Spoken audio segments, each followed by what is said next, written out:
Okay, magandang hapon mga kaibigan. Ito na po ulit, naglilinis na naman tayo po ng balat ng baka. Kasi po napatawag po yung ating trupa. Magbibisita po ngayong hapon, nagyaya ng inuman. Galing pa pong Rosario. May natira pa po akong balat ng baka. Kaya lulutuin ko po itong gagawin kong aming pulutan. So bali hinugasan ko po itong balat ng baka. Nabili ko po ito kahapon. Halagang 150 pesos po. So ito na. So lilinisin natin, pagkatapos papakuluan po natin ito sa mga sangkap na pampalasa. So bali ang gawin po nating luto dito ay kinilaw o kalyente o yung salad na balat ng baka. So balat ng baka po yung gagamitin natin. So ito na po, ilalagay na po natin sa pressure cooker. Lagyan po natin ng tanglad o yung lemongrass, asin. Tapos mayroon po pa tayong ilalagay na luya tsaka patis. Lalagyan rin po natin ito ng pamintang durog. Hiniwag ko na para mabilis. Ayan. Tapos atin po itong sasakluban at isasalang po muna natin ng mga 30 minutes lang kasi balat lang naman ito ng baka. Saglit lang po ito maluto. Lalambot po ito. Saglit na po ito lumambot kapag balat lang naman ng baka. So ito na po, atin na po siyang isasalang at habang sinakasalang po ito, i-ready naman po natin yung mga gagamitin nating pampalasa. So ayan na po, nakasalang na po siya.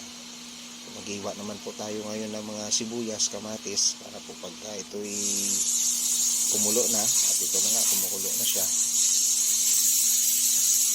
ilalagay na lang po natin lahat at halo-halo rin.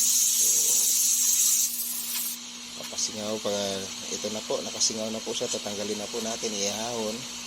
So, susubukan po ito natin tusukin ng toothpick. So malalaman po natin yan kapag malambot na kasi yung toothpick ay talagang baon na baon po yan doon. Yan, malambot na po yan. Papalamigin po natin muna saglit. So kung nakita nyo po, ayan na po yung mga sangkap natin, nahiwa ko na, na-prepared ko na po yun. Hiwa-hiwain lang po natin mamaya yung balat ng baka pag lumamig na at halo-haloin na po natin. So ayan na po.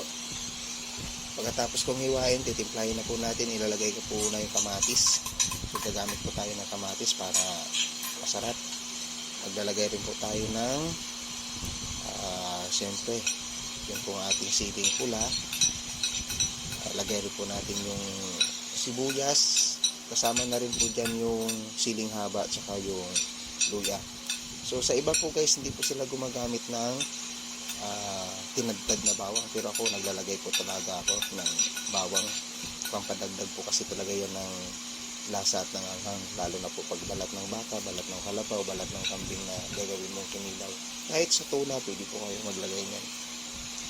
So ito po, naglalagay po talaga ako ng tinagtad na bawang. Pagkatapos po nyan, halo-haluin na po natin yan.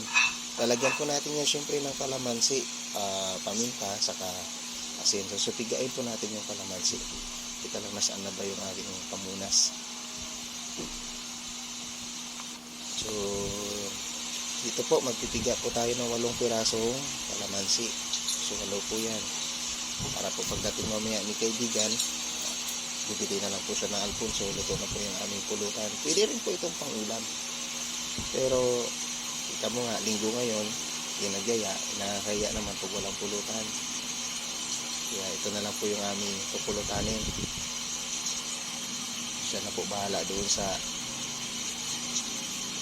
Alfonso kanyang ipagbibili. So ito na po. Pagkatapos po niyan, magdadagdag po tayo ng paminta, pampalasa, saka asin po. Adjust po natin yung lasa. Pero sa ganitong luto po, kuntian lang naman, natatansya ko na po yung dami ng aking mga ilalagay. So hindi naman po ganun po yun ka dami. So tansya lang kasi malalasahan mo naman, pagkakulang dagdag ka na lang. So magbibigay po tayo dito ng suka. Lalagyan po natin ng suka. Hindi po tayo nakabili ng sukang paumbong kahapon sa sila, nakalimutan ko, kaya dato puti suka po yung gagamitin natin. Ibubuhos po natin lahat ito. So pag nabuhos na po natin lahat, sisimutin lang natin kasi sayang nga naman, at halu-haluin lang po natin. So ganyan lang po. Yung kasimpleng paggawa ng pulutan. Saglit lang po yan. So, haluin mo lang hanggang sa mahalo na siya. Ayan na nga po yung kakalabasan, medyo makulay na. So medyo nilakihan ko lang po yung hiwa po ng balat ng baka para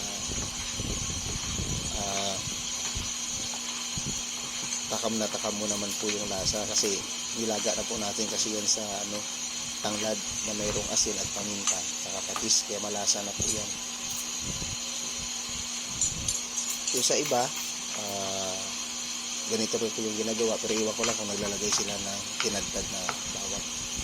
So pa-comment na lang guys ng lugar ninyo kung saan kayo, para alam po natin kung saan nakakarating itong video natin. So ito na, ready na. Alfonso uno na lang po yung kulang mamaya. Pwede na po siyang pang-ulam, pwede na rin po siyang pampulutan. Maraming salamat po guys sa inyong panonood ng aking video. Sana po ay may natutunan po kayo. Maraming salamat po. Bye bye.